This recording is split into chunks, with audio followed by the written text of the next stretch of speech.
Greetings and welcome to In-Depth. I'm Dike Rostant. We're very happy to speak with one of the first people to speak at TEDx Port of Spain. This was in 2011.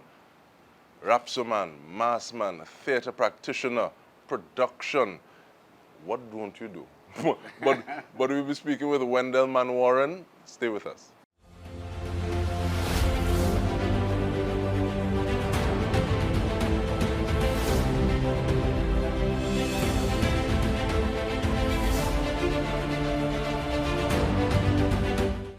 So, thank you so much for making the time, Wendell. Thank you for having me. We don't take it lightly. Now, you started off using the Cartesian principle, I think, therefore I am, when you did your presentation in 2011.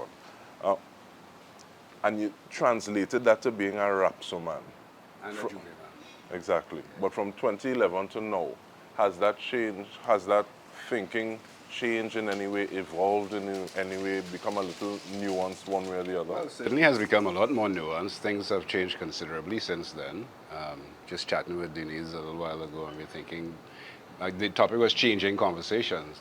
And, you know, in those days it felt like, well, certainly didn't have AI around, and social media wasn't around playing the role that it's playing today. So it felt like the opportunity to stand on a stage and just engage an audience, and it also to be presented later on online, it felt that changing a conversation was possible. But now with social media being what it is, and, you know, communication being what it is, there's so much confusion and misinformation, and sometimes it gets a little crazy. You wonder if it's possible to really change the conversation for the better. But, and even before we veer anyway, that point you made about AI, algorithms, I want to ask how it is you treat with that in terms of being on a stage and just reading energy and recognizing that this may be this person's algorithm, for want of a bit, and knowing how it is I can communicate with that person, with the audience being a living thing, that, and it's a circle. They're giving you energy, you're giving them energy in that space, in that time. Well, you bring it right down to the essence. It's as an exchange of energy, and the ability to read that energy is actually, I think, one of the hallmarks of a good public speaker. And you could prepare and prepare as much as you want, but, you know, when you stand there in that audience, you have to understand if these things are landing, and where and how they're landing, and also the ability to sort of like shake it up a bit, and not be too rigid in your approach. And yeah, everything is energy. It's all human energy and human interaction at the end of the day. So despite the claim for AI, I still connect to the essence of things. And in connecting with that essence, or seeking to connect with that essence, what is that main driver that made you say, yes, I'm going to be present in this moment, I am going to present? Well, maybe my ego was flattered by that I was approached, but no, I also thought at the time it was a challenge, and I like taking on new challenges, and the opportunity to engage. It was the first time it was happening in Trinidad and Tobago, so that was also a plus.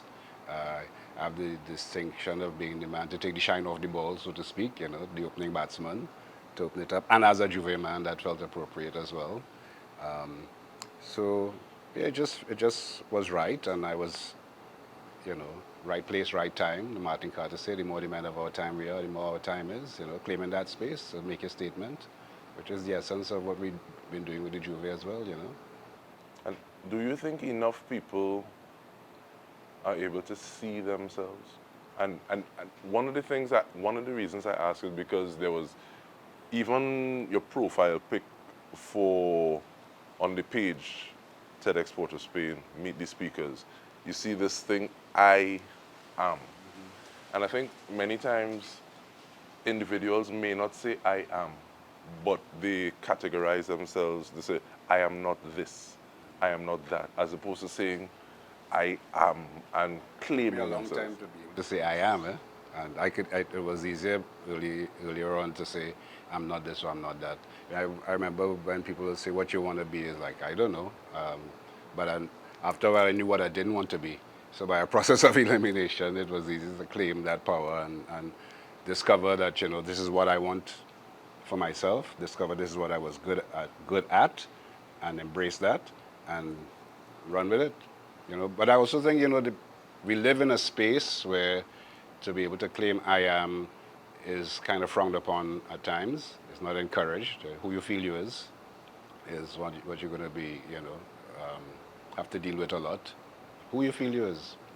And at some point you have to figure out who you imagine you are and claim it and come with it. And in terms of those conversations worth having, sometimes who you feel you is, depending on how you react to it, that might be the start of something beautiful. Yeah, yeah. I mean, that might just be the challenge you need to help you define who you feel you is or who you think you are, or just the Cartesian principle, as you says, I think, therefore I am. So just around that same time, we had a song called I Am. I Am the Re-Evolution. So the timing was perfect. I couldn't have premeditated it. It was just right. So, and it was the statement we were seeking to make for that Juve. And because TEDx happens around this time of year when we're in studio and looking to make songs and ideas are bubbling, it felt perfect, felt right. What kind of process is it like to constantly look at yourself and evaluate yourself? Because I think sometimes there may be the opportunity where you have achieved a certain amount of things, so you're perceived a certain way, for you to just, all right, well. You rock back. You can't allow that to happen. And one has to look at oneself in context, otherwise you're just navel gazing or indulging in narcissism, really. You have to look at yourself in the context of the whole and where you position yourself in that scheme, in the scheme of things, is ever shifting, or because the times are ever changing, the space is changing, and you have to change along with it. But there's a constant, and that was one of the points I made in my speech as well. There's in all the change that's going on around us, there is a constant that we must seek, and we must seek to ground off and continue to be informed by that constant, so that we're not just blowing in the wind. Something that I kind of wrestle with from time to time is how do we also, yes, try to hold ourselves accountable so that we're not navel gazing, but also hold others accountable in a way that may show mercy but speaks truth. Sometimes we may have deified individuals because that person did so much for the culture, or that person did so much paving the way before so that I or someone else are able to walk or run. But at the same time, we may need to speak to them about what it is they're doing at this point in time. Is that something that you work on? Is that something that you found the key for, so you could give me a little S? Well, there's a Native American principle called the Great Smoking Mirror, where you look in the mirror and you see yourself along with all that's happening around you. You see the capacity for that within you. So the idea of just sort of pointing at someone and judging them harshly, it doesn't come so easily, because that one finger pointing is several fingers pointing back. It also, as you grow older, you realize that we all fall short at times. We try our best, and sometimes we have to learn to forgive. I think that's one of the biggest challenges of this social media area, the opportunity to sort of like jump out yourself and just kind of condemn is so easy. But judgment seems to come so easy. Yeah, I think to just rock back, not react so harshly, see yourself, see the possibility for you also falling short. But also, as I like to tell partners who do strippiness, you say, I could empathize, but I don't have to condone. I'd have to condone your strippiness. I could empathize with why you might have made such a choice. I could call you out on it. And you could call me out too. I appreciate that. And like I tell people, I'm so glad that when I was out and about a little more, the phones well, even before there were mobile phones. Yeah, to get a message. And then and then when the phones came, they weren't smart. Yeah. Because who knows? because sometimes it feels as though there's one action and that sets you up on a can set you up on a downward spiral or have you character building the way that people they say, okay, well, this is who you are as opposed to the potential of what you can be.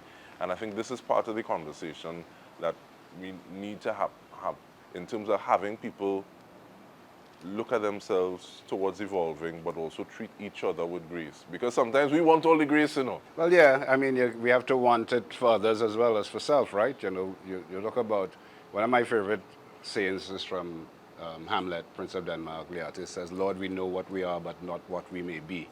And I always say, you know, what we may be is what we're striving for, but you have to spend that time figuring out what we are, right? And I think that's the eternal challenge.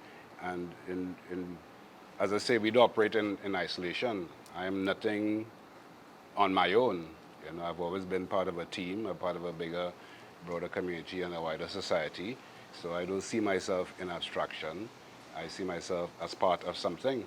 And whatever I want for me, I want for that something. And you see that community that you're speaking about, that is what I want us to get onto when we return from the break. Stay with us. We are speaking with Wendell Manwarren. We return with more.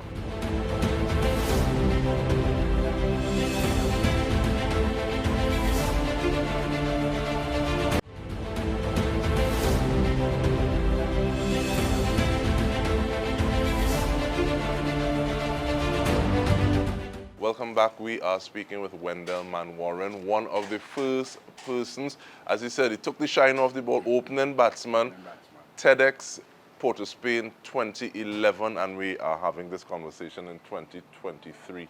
But you're speaking about community, and whenever I think of community, I know to myself that everything I do, I know somebody who does it a little better.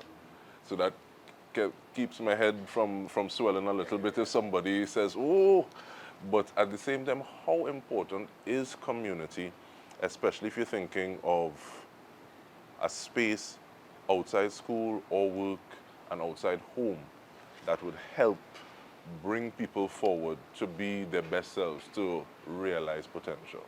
Well, fortunately for us, we live in a space where our culture affords us that in many, many ways. I mean, the yard, the pan yard, you know, I always say calypso come out of the yard, mass come out of the yard, all these expressions come out of the yard.